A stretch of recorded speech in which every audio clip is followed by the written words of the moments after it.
Welcome to Talking with the Animals, an exploration of animal communication. Join animal communicator, craniosacral therapist, and NES practitioner Caroline Pope as she discusses how to understand other species as they truly are, not just from the human perspective. That's right, Mecco. Discover how communicating with our four-legged friends can open up a whole new world for both of you. And now, your host and Australia's most recognized and well-known animal communicator, Caroline Pope.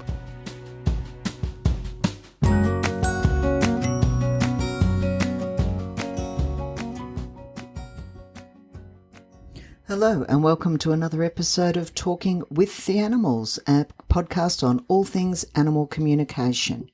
My apologies that this particular episode is late. I've been absolutely slammed. Thank you all very much. I was very pleasantly surprised at the amount of emails and messages in regards to topics for the podcast. The majority of them seemed this week to be examples of communication, what sort of things I get, how it affects my life. So that's the topic I'm going with this week. Next week, look for how animals communicate pain. A big thank you to Ella on Facebook for that one. It's, very, very relevant for many animals. Now, probably one of the first communication sessions that ever stood out for me was with a dog I had at the time, Bundy, which I think I've mentioned on a previous podcast. When I had Bundy, I was just starting with communication. I could only get it through absent Reiki. And I was working on him at a vet clinic, and he said to me as I was working through Reiki, why is it more people don't use energy? Is it that it brings them to question their religious beliefs, or are they afraid of it? And it really, at the time it completely discombobulated me, and that was pretty much the end of the communication. We never really did follow up on that topic. It really made me stop and think of just how aware animals are of energy and how they use it. I know I've been shown by birds, for example, how they perceive the world. And some of it's a little like thermal imaging, but a lot of it they see energy as much or more than we do 3D. So anyone that can see auras, or you see that blur around the outline of someone sometimes, that's seeing energy. Imagine half your world being made up of energy and the other half being made up in the way we see it, and that's pretty much how they see things. One of the most common ones, and it was a cat that said it to me, one of the most common problems I get with cats is the litter conversation. And look, I get no one wants to clean it out, etc., etc. And of course, there's a million types of litters, types of containers. I'm not going to go into any of those because, of course, every animal is different. But one particular cat turned around and it just gave me an analogy that stayed with me forever. And he said to me, if you go into a public toilet and it hasn't been flushed, you'll go and use another. And was using that as an analogy for litter. So every time your feline friend goes, scoop out the wet or the poo, top up with dry as you need to. They are naturally very fussy, which is fair enough, and they like their toilet clean in the same way you like yours. Had a really interesting conversation the other day with a horse in America, one for you horse people to think about. This particular horse had been in what they call in the States a hunter barn. He'd been a performance horse. And one of the things that a lot of performance barns do is trim the whiskers of the horse. It makes them look prettier. Now, the whiskers actually, in Germany and parts of Europe, this is now banned because the whiskers are actually used for foraging. To help the horse know what's weeds, what's edible, all that sort of stuff. And there's actually a whole section of the brain that correlates with the whiskers. Now, this horse actually described it Friend of mine had Botox multiple times, and when they took a break, the doctor said to them, you don't need to worry for a while, because essentially if you've been using it for a while, it disrupts and the muscle memory's forgotten. So for a while, you're not going to do too much in the way, for example, of frowning, because those muscles have essentially forgotten what they need to do. Now, this horse was telling me that because it had had its whiskers trimmed repeatedly over a period, I suspect from what the horse was saying, of a couple of years, it actually wasn't sure when it was grazing where its muzzle was in relation to the world around it. Spatial recognition, I guess you'd call it. But yeah, also that it wasn't working properly since it had been trimmed multiple times. So just an interesting one, I thought, for animals to keep in mind. One of the most entertaining ones, I think, was one of my dogs many, many years ago. I think it was the early 2000s. I had Nasira. She was a greyhound bull, what was she? Bulldog cross, I think, by memory. Bull terrier, that's right. We used to call her Eurotank because she'd hip and shoulder you like a bull terrier and legs like a greyhound. If you got slammed by Nasira, you knew about it. Back in those days, I had a fairly old computer that was on its way out. And let's just say I am the technological troll, as the bird calls me, and the computer and I didn't get on particularly well. And this morning, I'd left both the dogs out with a bone and I was in swearing at the computer. And I suddenly realised that Nasira was inside with me. And I was naturally worried because, she just never left her food. And, I was worried about her being ill. And I heard very clearly, no, don't worry, I'm not sick. It's just much more interesting to watch you swear and curse and work up at an inanimate plastic object on the desk than it is for me to eat my bone. And yes, I laughed, but a computer to a human obviously is fairly important. It gives you a realization of the species difference. Every animal has their own species relevance, and although a computer is very relevant to a human, not so much to a dog. One of the most entertaining to a point, but I've never been able to explain it, is with a friend's cockatoo. I'll just call him Cocky. He knows who he is.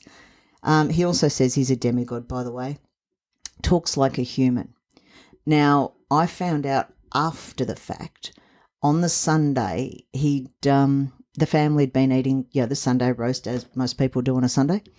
And the bird had turned around and said, when you speak to the troll, because that's who I am, because of the bird, I'm the troll, and she tells you she's doing a passport, you'll know my spell is working. And, of course, everyone just laughed and ignored him. Now, I'd known none of this. Monday morning, I'd gotten up, and I'd never thought of getting a passport. But I was talking to a friend of mine that morning, and there's a guy I call my father in the States, and we were talking about him, and I said, I want to go over and catch up with him. And she said, well, can't do that if you don't have a passport. Why put any barriers? If he gives you a call, you need to have a passport. Oh, yeah, fair enough. So after I hung up from her, started Googling, how do you apply for a passport? This friend of mine saw I was online and sent me a message. What are you doing? And I just flicked a message back. Oh, look, I'll call you in 10. I'm looking up how to get a passport. Well, I can tell you how quickly speed dial goes. The phone was ringing almost instantaneously. And she thought I was joking. And I said, I have no idea what you're talking about. And she explained. So to this day, I have no concept of what spell a bird did, but it worked because I had had no conversation with him nor any intention of getting a passport. I've got to say, I suspect too, rotten little bugger that he is sometimes, he has actually saved my life. I was driving, it was very late, windy, raining, usual, you shouldn't be driving at that time of night. I was going home after, I think it was about a 15 or 16 hour day, about to go up a hill near where I live, which was locally known as the Widowmaker because the curves were very deceptive and quite a few people had come to grief. And just as I was about to go up the hill, I heard this, check your speed and drop it by 20. And I looked down and he was actually right. and I was almost home, and I heard, and he absolutely screamed it at me, "Stop the car." And it's pure reflex. When you get something yelling at you that loudly, it doesn't matter whether it's a bird or someone sitting in the next seat from you yelling, "Stop the car," in that tone, you stop the car.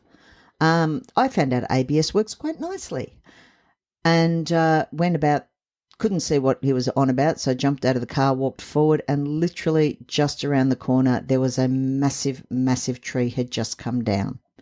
So yeah, if I worked out the speed and that, there's every chance if I'd ignored him and kept driving, I wouldn't be doing this podcast. And probably one of the ones I think that's affected me the most in the last couple of years was one of my own horses, Champ. Some of you would have known him. He was the thoroughbred I lost to C6, C7 malformation. Joke was on me. I'd absolutely adored this horse, doted on him.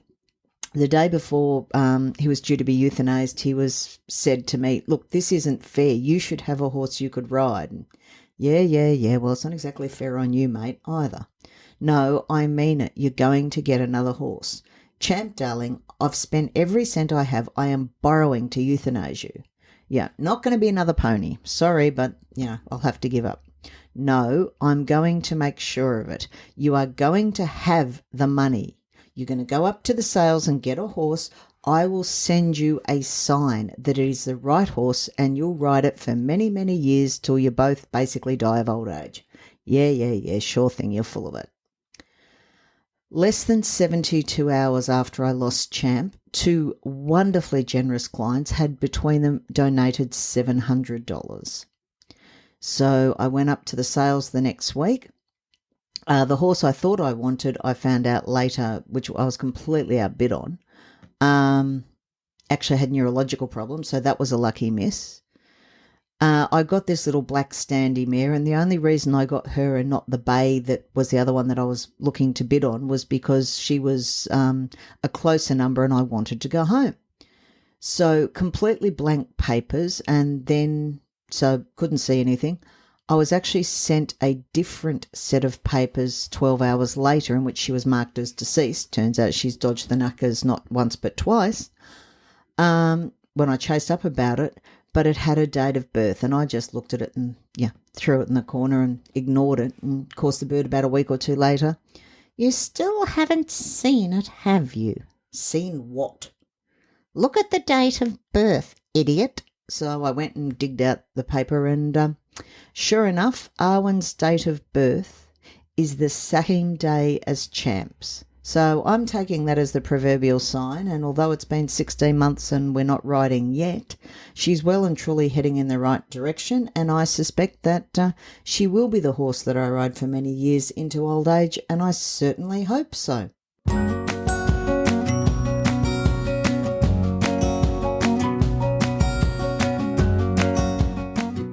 Thank you again for listening to this episode of Talking with the Animals. Please remember to like and subscribe if you like the podcast, and always feel free to shoot me an email or a message or any of those things with any comments or suggestions you might have for another episode. Until next time, enjoy yourself, and remember, when you can, talk with the animals. Thank you for listening to Talking with the Animals. To learn more about Caroline and the services she provides, visit caroline-pope.com. You can also find her on Facebook at Caroline Pope Animal Communicator, CST, and NES Therapy. Are you ready to change the way you see your world and the animals in it? Well, we know his answer. Don't forget to subscribe, and see you next time.